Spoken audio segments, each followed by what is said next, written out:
سکتی ہے.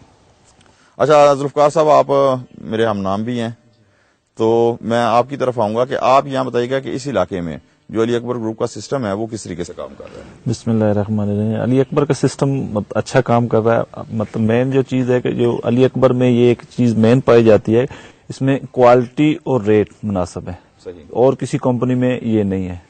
اور فیلڈ سروس جو ہے ہماری علی اکبر کی سب کمپنیوں سے بہتر ہے. بالکل ٹھیک. تو یہاں آپ کیا محسوس کر رہے ہیں؟ جس طرح چانیو صاحب نے کہا کہ یہاں کاشتکاروں کو، فارمرز کو جدید رجحانات کا پتہ ہی نہیں ہے، تو آپ کیا محسوس کرتے ہیں؟ آپ مختلف جگہ فیلڈ میں جاتے ہیں کہ کیا اویئرنیس آ رہی ہے یا نہیں ابھی؟ نہیں، اویئرنیس آ رہی ہے. اچھا جی. تو اویئرنیس آنے کے ساتھ ساتھ آپ مثلا اس کا جو ٹائم لگ رہا ہے، ایک ایوریج ہوتی ہے نا کہ جی وقت کے ساتھ ساتھ اس قدر آ رہی ہے ایوریج، تو کتنا ٹائم آپ کے خیال میں مزید لگے گا اور کس قدر آ چکی ہے؟ تقریباً دیکھو نا، آج سے تقریباً 3 سال پہلے جو پنجاب کی ایوریج تھی وہ 25-26 من تھی. سندھ کی ایوریج تھی 10-15 من. تو 15 من سے جو ابھی ایوریج پہنچی ہے 24 من تک پہنچی. ایوریج آ رہی ہے. تو 2-4 سال مزید درکار ہے. اور دوسری بات یہ ہے کہ کاشتکاروں کو بھی چاہیے کہ وہ اپنا کوشش کریں. اور دوسری یہاں جو مین چیز ہے کہ یہاں گورنمنٹ کی کوئی فیسلٹی نہیں ہے. ایگریکلچر والے آتے ہیں کچھ، وہ فیلڈ ورک ان کا بالکل نہیں ہے. اور تیسری بات یہ ہے کہ سوائل ٹیسٹ نہیں ہے یہاں.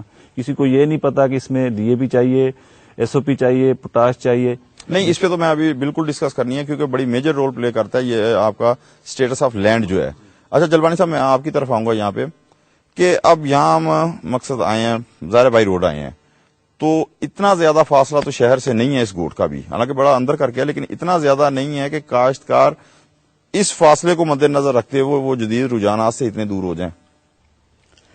ایکچولی میں جو اویئرنیس کی بات ہے، چانیو صاحب نے کہا ان کو معلوم ہی نہیں ہے. بالکل صحیح ہے. اس میں کوئی مطلب جو ہے نا، یہ تھوڑی بہت جس طرح چانیو صاحب نے بات کی یا ہمارے فرینچائزی نے بات کی کہ یہ جو تھوڑی بہت پیداوار میں فرق آیا، یا یہ جتنی بھی آئی ہے نا، یہ پرائیویٹ کمپنیوں نے، پرائیویٹ سیکٹر نے، یہ آ کے پیسٹی سائڈ کی کمپنیوں نے یہ جا کے انہوں نے مہم چلائی ہے اور گاؤں تک سروس دی ہے.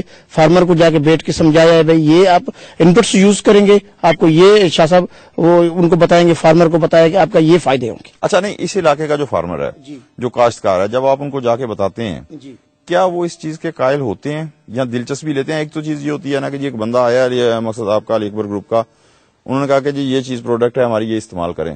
انہوں نے کہا جی ایسے ہی لگا ہوا ہے، اس کا کوئی فائدہ وائدہ تو ہے نہیں. ایک تو یہ ایک مینٹلٹی ہوتی ہے جو بڑی اکثر ہمارے معاشرے میں پائی جاتی ہے. لیکن یہاں کیا کاشتکاروں میں یہ ہے کہ اگر آپ کہتے ہیں تو اس کو دلچسپی سے سنتے ہیں اور اس کے بعد یقین کرنے کی طرف مائل ہوتے ہیں؟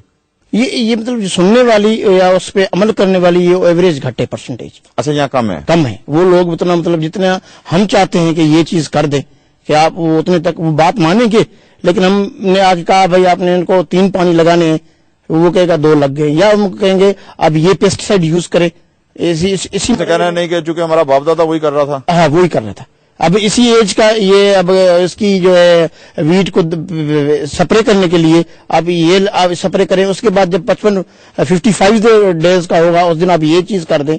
یہاں تو مجھے یہ محسوس ہوتا ہے کہ جو یہاں بیج استعمال ہوتا ہے وہ بھی گھریلو استعمال ہوتا ہوگا زیادہ تر. نہیں، بیج میں کچھ ٹرینڈ آیا ہے چینج کا. اچھا، کم از کم بیج میں آیا. ہاں، بیج میں، سیڈ میں کچھ نہ کچھ چینج آئی ہے کہ وہ لوگ کمپنی کی طرف جو سرٹیفائڈ سیڈ ہے اس کی طرف گئے ہیں لوگ. اس کی طرف گئے. ہاں، دونوں چیزیں اپنا بھی رکھ رہے ہیں ابھی تک، وہ اپنا بھی. ہاں، وہی نا کہ میں یہاں جس طریقے سے بتا رہے ہیں. اچھا چانیو صاحب، یہاں مجھے ایک چیز بتائیں کہ آپ ماشاءاللہ کاشتکار ہیں، کہ جس طرح میں نے انہیں کوشچن کیا کہ ہم شہر سے چل کے یہاں آپ کے گوٹ تک آئے ہیں، تو فاصلہ کوئی اتنا زیادہ تو نہیں ہے، دنیا تو سمٹ رہی ہے، کہ کاشتکاروں کو یہ بھی پتہ نہیں چل رہا کہ جناب دنیا کے اندر ٹرینڈ کیا. چلے دنیا کا نہ پتہ چلے، ساتھ کے ڈسٹرکٹ کا تو پتہ ہونا چاہیے. آخر کوئی رشتہ داری ہوتی ہے، کوئی دوست یار آتے ہیں، وہ کہتے ہیں مثال کے طور پہ آپ کے آتے ہیں، کہتے ہیں جی فلاں علاقے میں تو وہ جو فی ایکڑ پیداوار لی جا رہی ہے وہ 45 من ہے. تو یہ کیسے ممکن ہے کہ اس جدید دور کے اندر اتنی مثلا لا علمی رہے، اویئرنیس ہی نہ ہو؟ دیکھیں نا یہاں پر جو ذمہ داری چھوٹی چھوٹی ذمہ داری ہے، وہ میڈیا بھی اتنا نہیں ہے، اتنا کیبل وہاں یہاں نہیں ہے، تو چینل پر آئے ایڈورٹائزمنٹ یہ ہے جو جہاں تک یہ پوچھ سکتے ہیں یہ پہنچاتے ہیں، تو تھوڑا بہت تو ہوتا ہے نا. مین مسئلہ ہے بیج کا جو آپ جلوانی صاحب نے کہا پرائیویٹ کمپنیاں آئی ہیں، وہ کوالٹی ہمیں نہیں مل رہی بیج کی، وہ کوالٹی بھی نہیں ہے. اور میرے خیال میں تھوڑا بہت جو بیج کا بھی فرق پڑا ہے وہ اس لیے پڑا ہے کہ بیج کے بغیر فصل اگ نہیں سکتی، اگر اگ سکتی تو شاید بیج میں بھی وہی رجحان رہتا. اچھا، جس طرح ابھی ذوالفقار صاحب نے وہ کہا ہے کہ بات چڑی تھی اسٹیٹس آف لینڈ کی، تو میرے تو خیال میں اس حوالے سے بھی یہ یہاں بالکل زیرو ریزلٹ ہوگا. نہیں ایسی کوئی بات نہیں ہے. اچھا کم از کم یہ ہے, ہاں ایسی کوئی بات نہیں. یعنی کسی نہ کسی شعبے میں کچھ ہے جی بالکل پازیٹیو چینج. جی. اچھا تو یہاں اسٹیٹس آف لینڈ جو ہے اس حوالے سے نہیں, میرا مقصد ہے کہ کیا مٹی کا ٹیسٹ کروایا جا رہا ہے؟ یہاں کوئی ہے ہی نہیں, آتا ہی نہیں, کوئی ہے گورنمنٹ کی طرف نہیں, ایگریکلچر کا. صحیح, یہی تو میں کہہ رہا ہوں, آپ نے کہا رجحان ہے. نہیں, رجحان بالکل نیل بٹا نیل ہے. علی اکبر گروپ نے یہاں کے اپنے جو موبائل لیبز ہیں وہ نہیں یہاں ہیں فی الحال. یہ سویلنگ ٹیکس زمین کا جو ہے نا وہ اس پہ ابھی, اور گورنمنٹ کا کوئی گورنمنٹ کا تو نام ہی نہیں ہے نا, کوئی آتے نہیں ہے ایسے تنخواہ لے کے چلے